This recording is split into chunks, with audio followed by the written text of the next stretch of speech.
community leader in Ibarakpa land, Prince Ademola Ayoade, who hails from Oyo State, has narrated their experience in the hands of some Fulani herdsmen before the Yoruba activist Sunday Igboho came to their rescue.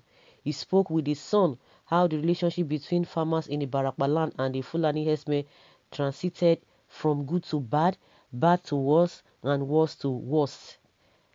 He revealed that when he was growing up, Fulani herders had a good relationship with them as they normally come out with their cows around 2 p.m. to graze on their football field, and in turn they give them cheese. Fulani herders were very friendly, good and nice. They coexisted with the Barakwa people in peace and harmony. He revealed that it got to a time when they started committing atrocities, and they did not start with kidnapping but with robbery. Esme will use their cows to cross the road, and they see when they see any vehicle coming, they will stop it and rob the passengers. The community leader said that about 28 people have been kidnapped and 9 were killed because their families did not pay a ransom. He revealed that the killer Esme make use of Fulani commercial motorcyclists and some indigenes who gave them information about rich people in Ibarakpa and those who have relations overseas. And when they kidnap, they torture, and when ransom is not paid, they kill their victims. You can imagine. They know those who are rich and those who have families abroad. He said the sacking Fulani in Igogon was so powerful to the point that even the indigenes were afraid of him. Whenever his children commit a crime, he would threaten the police by saying he's going to call the Inspector General of Police and Presidency, who he said is people, and when they are arrested, they will release them. They release the children. He also said that the sacking Fulani has a detention cell in his house before it was burnt, and he acts as a middleman when killer Esme kidnap their victims and demand for a ransom.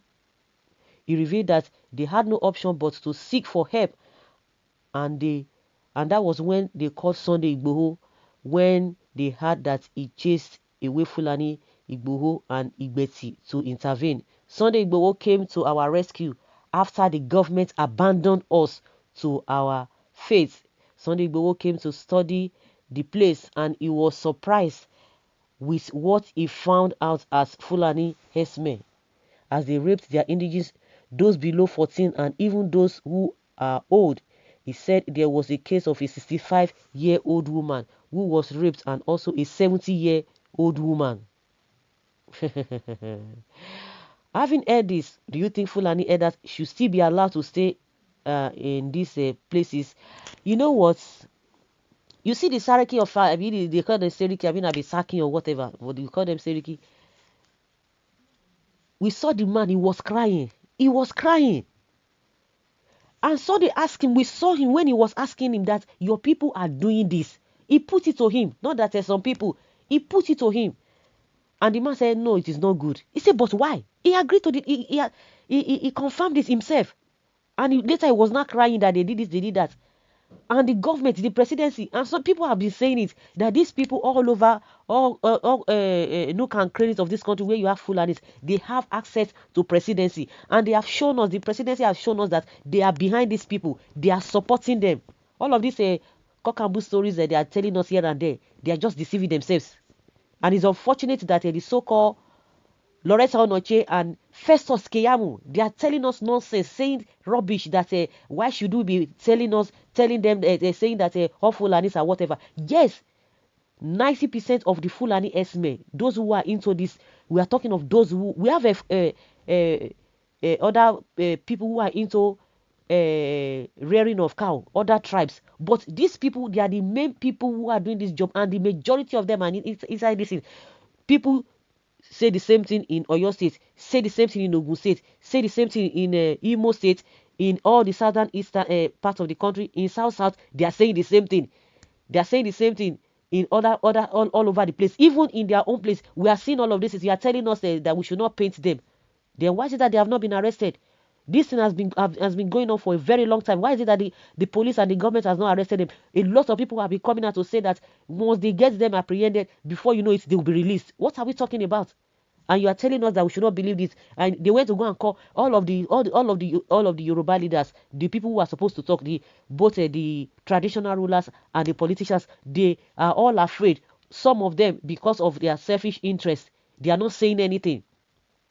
And you are coming to tell us that people don't know what they are doing. The same thing when Afenifere's leader, the daughter was killed. People were testifying what they were going through, that it was that woman's case was not an isolated case, that people have been going through all of those things. People have been going all of the experiencing all the atrocity committed by this so-called Esme.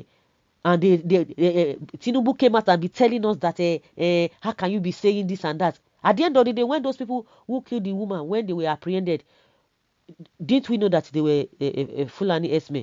What are we talking about? I didn't know from Fulani. The sacking of Oyo, the man that was crying, the Saliu, he was saying, those people, they are coming from Kebbi, they are coming from Jigawa, they are coming from this. But he knows quite well. It's part of the whole thing. And they brought evidence of this. And why will you be negotiating for people you don't know? And they will keep on doing it. And you are telling us that Sunday does not know what he's talking about. I don't even know. Some people are beginning to threaten him. Hey, Sunday, you have to be careful. Careful for what now? Which kind of life are we even living? Careful for what? So that these evil people will continue to have their way. To the extent the man has a detention. He has detention there. Just crying crocodile tears, telling us that, oh, they have born this. If you say, these people, they know what they are talking about.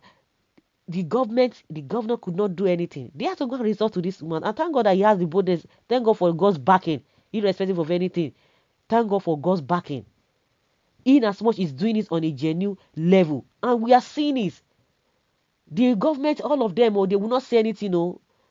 So they want to tell us that they didn't know that this man has a detention cell. Are you telling me? Of course, now since he has been boasting that this and this and that, that if the really if they arrest his people, he will call the IG. All of them, they know about it. And people are saying, but when it comes to hype up, when it comes to individual people coming out to defend themselves, the government will put every necessary thing to go and fight them, but they will not put all those necessary efforts to fight Boko Haram. So what are we talking about? What are we saying? The people not we are the ones that put them there. The people will not surrender to the government because what the government is doing is rubbish. If the government is doing the right thing, yes, the government will triumph. But in as much you are making life uncomfortable for people and you are the ones, they were, the other day they were talking about hoodlums. Who are the people creating hoodlums? Who are the people they are using as stocks? Is it not the same government, the same politicians that are doing all of those things? See the way they did. They think the way they handle NSAS protest the same way they are going to do this. It's not going to work. It's not going to work. You must fail and you continue to fail. So they want to tell us that this man, they don't know that this man had a detention cell. They didn't know. It's another second base. They want it to be politically correct.